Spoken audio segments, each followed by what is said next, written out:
Chapitre 15. La conscience supramentale. Il est bien difficile de définir en termes mentaux la conscience supramentale, qui est non mentale par définition et échappe à toutes nos lois et perspectives tridimensionnelles. Peut-être est-ce le mot qui nous trompe. Il ne s'agit pas d'un sommet de la conscience humaine, mais d'une autre conscience. Nous pouvons tenter quelques approximations et distinguer deux aspects, de conscience ou de vision, et de pouvoir. Mais déjà nous tombons dans la trappe mentale, car ce sont deux aspects indissolubles. C'est une conscience qui peut, une vision active. Si souvent, quand la mère ou Sri Aurobindo essayent de dire leur expérience, nous pouvons entendre leurs réflexions se faire écho en anglais et en français. Il faudrait une autre langue, another language. Vision supramentale. C'est une vision globale. Le mental découpe des petits morceaux qui l'opposent les uns aux autres. Le surmental relie tout dans un seul faisceau, mais son faisceau n'aboutit qu'à un point, et il voit tout de son propre point de vue. Il est unitaire et universel par exclusion des autres angles ou par annexion. Le supramental voit non seulement le monde entier des choses et des êtres dans une vision unique, qui relie tous les faisceaux sans rien opposer, mais il voit le point de vue de chaque chose, chaque être, chaque force. C'est une rondeur de vue qui n'aboutit pas à un point central, mais à des myriades de points. Un unique regard innombrable. L'être supramental ne voit pas les choses de plein pied, entouré par la jungle des faits et des phénomènes présents, mais d'au-dessus. Pas du dehors, d'après les surfaces, mais du dedans et de la vérité de leur propre centre. On ne peut donc rien comprendre au supramental si l'on ne se réfère constamment à une autre dimension. Mais on peut comprendre que c'est la vision même de la sagesse, parce que chaque chose, chaque être, chaque force ici-bas tend à un absolu, qu'il exprime plus ou moins mal, et souvent d'une façon tout à fait pervertie, mais à travers toutes ses erreurs et ses perversions, il obéit à une loi intime qui le pousse vers cette vérité unique de son être. Il n'est pas jusqu'aux feuilles d'un même arbre qui ne soit unique. S'il n'y avait pas cet absolu au centre de chacun de nous, nous nous écroulerions. C'est pour cela aussi que nous sommes tellement attachés à nos petitesses et nos erreurs, parce que nous sentons bien la vérité qui est derrière et qui grandit derrière. Comme protégés, dit Sri Aurobindo, par cette petitesse même et tous ces trébuchements. Si nous attrapions du premier coup la vérité totale, nous en ferions un gnome à notre image présente. La vérité n'est pas une question de pensée ou de bonne conduite, encore que ce soit des étapes sur le chemin, mais une question d'étendue d'être, et notre croissance est lente et difficile. Erreur, mensonge, faux pas, s'écrie-t-il. Comme tes erreurs sont belles et lumineuses, ô Seigneur. Tes mensonges gardent vivante la vérité. Par tes faux pas, le monde se perfectionne. Mais le mental, qui voit tout juste la surface présente des choses, voudrait rectifier tout ce qui dépasse, purifier par le vide et réduire son monde à une vérité uniforme, bien pensante et bien honnête. Il décrète. Ceci est bien, ceci est mal, ceci est ami, ceci est ennemi. Et peut-être voudrait-il éliminer tous les nazis du monde, tous les Chinois par exemple, pensant que c'est là une calamité bien inutile. Et il a raison, par définition, puisque le mental est fait pour être raisonnable, et que lui aussi tend à un absolu mental ou moral qui a sa place, son rôle. Mais ce n'est pas toute la vérité, c'est un point de vue. On nous dira que nos partialités, notre mental, nos morales sont des instruments indispensables pour la conduite du monde actuel, et c'est bien évident. Nous avons besoin d'être partiaux, mais c'est pour cela aussi que le monde reste partiel. Il faudrait seulement ne pas perdre de vue que ce sont des instruments de transition et que nous devons viser à remplacer ces bouche-trous, comme dit Sri Aurobindo, par une conscience qui est une vision, qui est un pouvoir. Et c'est pourquoi nous n'avons pas le pouvoir, parce que si nous avions le pouvoir, nous en ferions un terrible gâchis d'honnête homme, par ignorance et courte vue. Nos infirmités sont des infirmités nécessaires. La conscience supramentale saisit non seulement tous les points de vue, mais les forces profondes qui sont à l'œuvre derrière chaque chose et la vérité de chaque centre. C'est une conscience de vérité. Et parce qu'elle voit tout, elle a le pouvoir. Il y a là une concordance automatique. Si nous ne pouvons pas, c'est que nous ne voyons pas. Voir, et voir totalement, c'est nécessairement pouvoir. Mais le pouvoir supramental n'obéit pas à notre logique et à notre morale. Il voit loin dans l'espace et dans le temps. Il ne cherche pas à trancher le mal pour sauver le bien. Il n'opère pas à coups de miracle. Il dégage le bien qui est dans le mal et applique sa force et sa lumière sur la moitié d'ombre afin qu'elle consente à sa moitié de lumière. Son premier effet immédiat, où qu'elle s'applique, est de faire jaillir la crise, c'est-à-dire de mettre l'ombre en face de sa propre lumière. C'est un formidable ferment évolutif. L'œuvre écrite de Sri Aurobindo offre une illustration pratique de cette vision globale, encore que ce soit une traduction mentale d'un fait supramental. Elle est déroutante pour beaucoup parce qu'elle manque de tous les angles qui rendent aisément saisissable une pensée. Il est tellement facile d'être doctrinaire. Sri Aurobindo tourne, littéralement, autour de tous les points de vue pour en tirer la vérité profonde. Et il n'impose jamais son propre point de vue, peut-être parce qu'il n'en a pas, ou qu'il les a tous. Il indique seulement comment chaque vérité est incomplète et dans quelle direction elle peut s'élargir.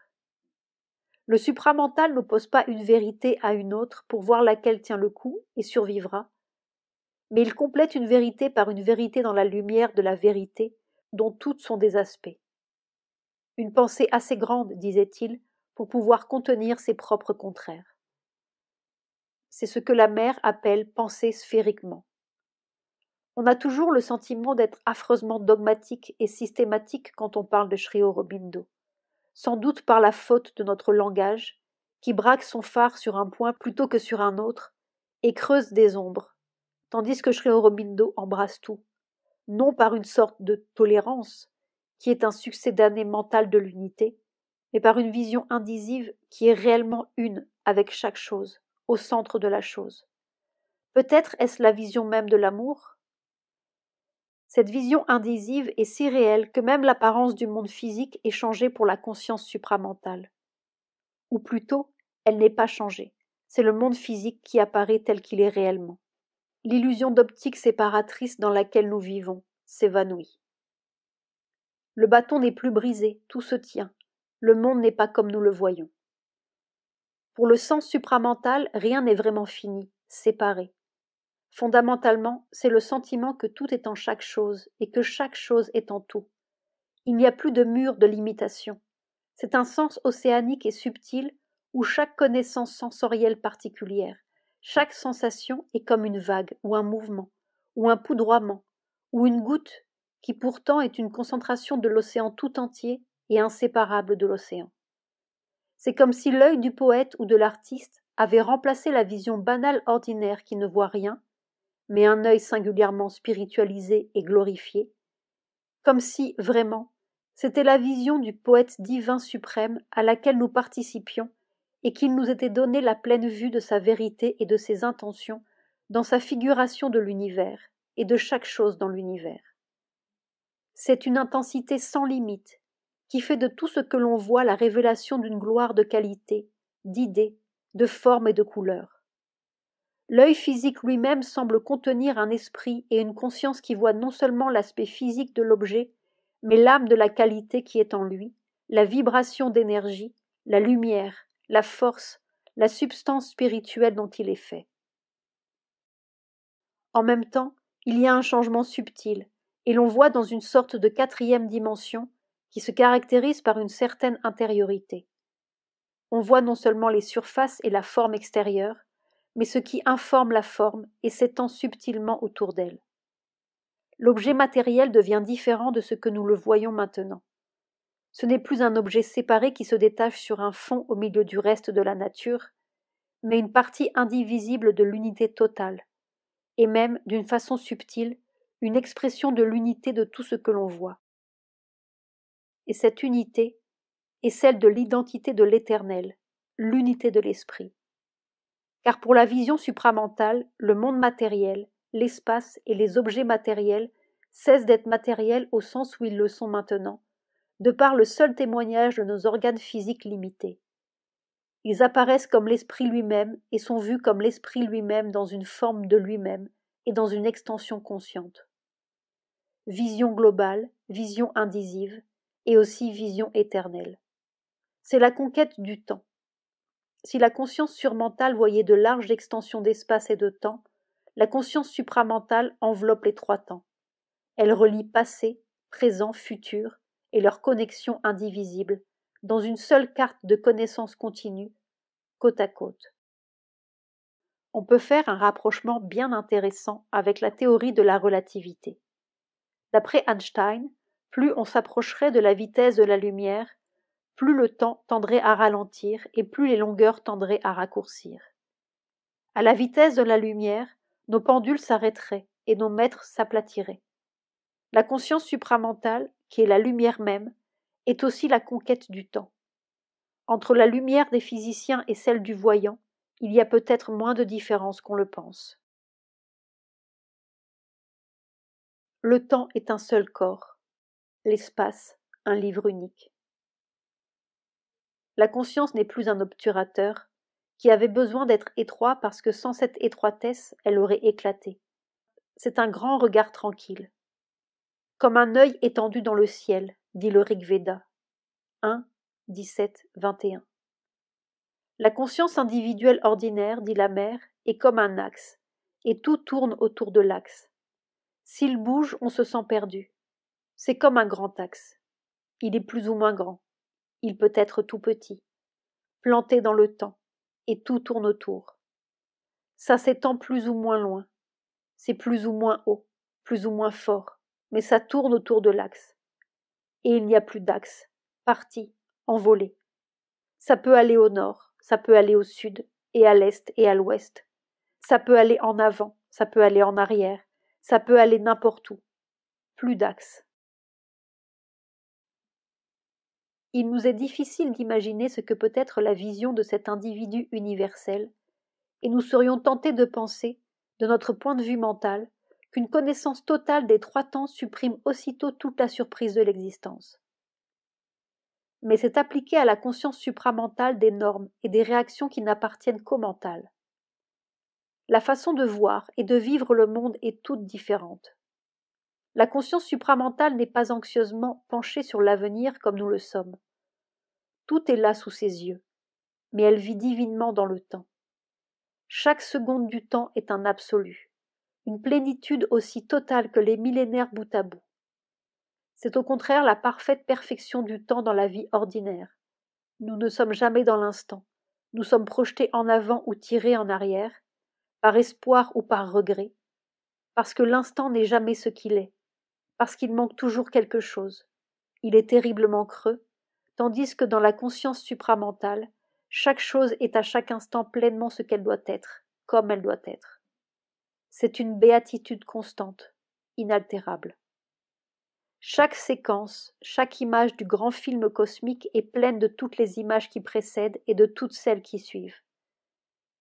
Elle ne manque ni par absence d'avenir, ni par évanouissement du passé. Cette joie absolument large et pleine, sans lacune, dit le Rig Veda. 5, 62, 9. Cette béatitude sans déchirure, dit Sri Aurobindo. De même, c'est la parfaite perfection de l'espace. Nous sommes perpétuellement en quête de choses nouvelles, d'objets nouveaux, parce que chaque chose manque de toutes les autres choses qui ne sont pas elles. Nos objets comme nos minutes sont creux, tandis que pour la conscience supramentale, chaque objet, chaque chose qu'elle touche, est aussi pleine de totalité et d'infini que la vision des immensités ou la somme de tous les objets possibles. L'absolu est partout. Chaque fini est un infini. Et c'est un émerveillement toujours renouvelé, qui ne procède pas de la surprise, mais de la découverte de cette infinitude éternelle, de cet absolu intemporel en chaque chose de l'espace et de chaque fraction du temps. Et c'est la parfaite plénitude de la vie, car notre vie finie, temporelle, n'est pas pleine, elle manque terriblement. Nous sommes obligés ou bien de renoncer au temporel pour découvrir l'intemporel, ou de renoncer à notre besoin d'infinitude pour jouir de la finitude, tandis que la plénitude supramentale découvre l'infini dans le fini et l'intemporel dans le temporel. Elle vit spontanément à la minute, chaque seconde, chaque objet, et l'immensité qui contient toutes les minutes et tous les objets. Et ce sont deux façons simultanées de vivre et de voir la même chose. La conscience supramentale n'occupe pas seulement une position cosmique, mais une position transcendante, et les deux ne s'opposent pas. Et non seulement elles ne s'opposent pas, mais leur simultanéité est la clé de la vraie vie. Car la vie ne souffre pas seulement de ses objets creux et de ses minutes hachées, mais de son manque de repos et de solidité. Toutes les religions, toutes les spiritualités sont issues de ce besoin fondamental dans l'homme. Trouver une base de permanence, un lieu de refuge et de paix en dehors de tout ce chaos du monde, cette impermanence du monde, cette souffrance du monde, infiniment en dehors et protégée. Et tout d'un coup, au cours de notre quête, nous avons débouché dans un silence formidable, une étendue hors du monde, et nous avons dit Dieu, nous avons dit absolu, nirvana. Peu importe les mots, nous avons touché la grande délivrance. C'est l'expérience de base. Si peu que nous approchions de ce grand silence-là, tout change. C'est la certitude, la paix, comme un naufragé qui a touché le roc. Dans la vie, tout nous coule des doigts. Il n'y a que ce roc qui ne manque jamais. C'est pourquoi il est dit que le royaume de Dieu n'est pas de ce monde. L'expérience de Sri Aurobindo aussi avait commencé par le nirvana, et elle finit par la plénitude du monde. Il y a là une contradiction centrale qu'il importe de saisir si nous voulons connaître le secret pratique de la vraie vie. Le mental, même le surmental de nos prophètes, est irrémédiablement lié aux dualités. Les dualités dans l'unité. Si Dieu est en haut, il n'est pas en bas. Si c'est blanc, ce n'est pas noir. Pour l'expérience supramentale, tout est rond. C'est tout le temps oui et non en même temps, constate la mère. Les deux pôles de toute chose sont constamment enjambés dans une autre dimension. Les espaces secrets du dedans, disaient les Rishi védiques. 2, 4, 9. Ainsi, le transcendant n'est pas ailleurs hors du monde. Il est partout ici-bas, à la fois totalement dedans et totalement dehors. La conscience supramentale, de même, est totalement dans le monde et totalement hors du monde. Elle est dans le silence éternel et au milieu de tous les vacarmes. Elle est sise sur le roc inébranlable et au cœur du courant. Et c'est pourquoi elle peut toujours jouir de la vie et être le maître de la vie, parce que si nous sommes exclusivement dans le courant, il n'est pas de paix ni de maîtrise pour nous. Nous sommes emportés comme un fétu. Il est possible de deviner un peu ce qu'est cette expérience supramentale si l'on se réfère simplement aux toutes petites premières expériences du début du yoga. On s'aperçoit très vite, en effet, qu'il suffit de faire un pas en arrière dans sa conscience, juste un petit mouvement de retrait, et l'on entre dans une étendue de silence par derrière. Comme s'il y avait un coin de notre être qui avait les yeux à jamais fixés sur un grand nord tout blanc. Le vacarme est là, dehors, la souffrance, les problèmes, et on fait un léger mouvement intérieur, comme pour franchir un seuil, et tout d'un coup, on est en dehors, ou en dedans, à 1000 lieues, et plus rien n'a d'importance. On est sur des neiges de velours. L'expérience finit par acquérir tant d'agilité, si l'on peut dire, qu'en plein milieu des activités les plus absorbantes, dans la rue, quand on discute, quand on travaille, on plonge au-dedans, ou au-dehors, et plus rien n'existe qu'un sourire. Il suffit d'une fraction de seconde. Alors on commence à connaître la paix. On a un refuge inexpugnable partout, en toutes circonstances. Et on perçoit de plus en plus tangiblement que ce silence n'est pas seulement au-dedans, en soi. Il est partout. Il est comme la substance profonde de l'univers, comme si toute chose se détachait sur ce fond, venait de là, retournait là. C'est comme un creux de douceur au fond des choses, comme un manteau de velours qui enveloppe. Et ce silence n'est pas vide, c'est un plein absolu, mais un plein sans rien dedans, ou un plein qui contient comme l'essence de tout ce qui peut être, juste avant la seconde où les choses vont naître. Elles ne sont pas là, et pourtant elles sont toutes là, comme une chanson pas encore chantée. Et on est merveilleusement sauf là-dedans ou là-dehors. C'est un premier reflet du transcendant. À l'extrême pointe, on glisse dans le nirvana. Plus rien n'existe que ce silence. Et pour le supramental, il n'y a plus de passage, plus de seuil à franchir. On ne passe pas d'un état à un autre, du silence au vacarme, du dedans au dehors, du divin au non divin. Les deux sont fondus dans une expérience unique. Le silence qui est en dehors de tout et le devenir qui coule partout. L'un ne nie pas l'autre, l'un ne peut pas être sans l'autre. Car si le silence suprême ne pouvait pas contenir le contraire du silence, ce ne serait pas un infini. Et si le silence ne pouvait pas être totalement en dehors de ce qui semble son contraire, il serait prisonnier de son contraire. Le royaume de Dieu est de ce monde, et il n'est pas de ce monde. Tout le secret est de réunir les deux expériences en une, l'infini dans le fini, l'intemporel dans le temporel, et le transcendant dans l'immanent. Alors, on a la paix dans l'action et la joie de toutes les manières. Tranquille, profond comme la mer, il rit dans la vague. Universel, il est tout. Transcendant, personne. La conscience supramentale répète le mystère d'une grande lumière tranquille qui, un jour, hors du temps, voulut se voir temporellement, successivement, d'une myriade de points de vue, et qui pourtant ne cesse pas d'être une et ronde, totalement contenue en soi dans un éternel instant.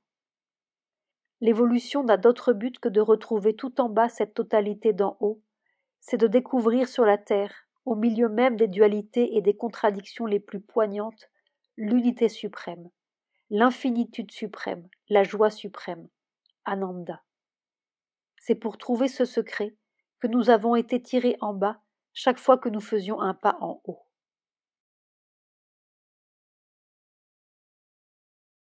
Sri Aurobindo ou l'aventure de la conscience. Satprem.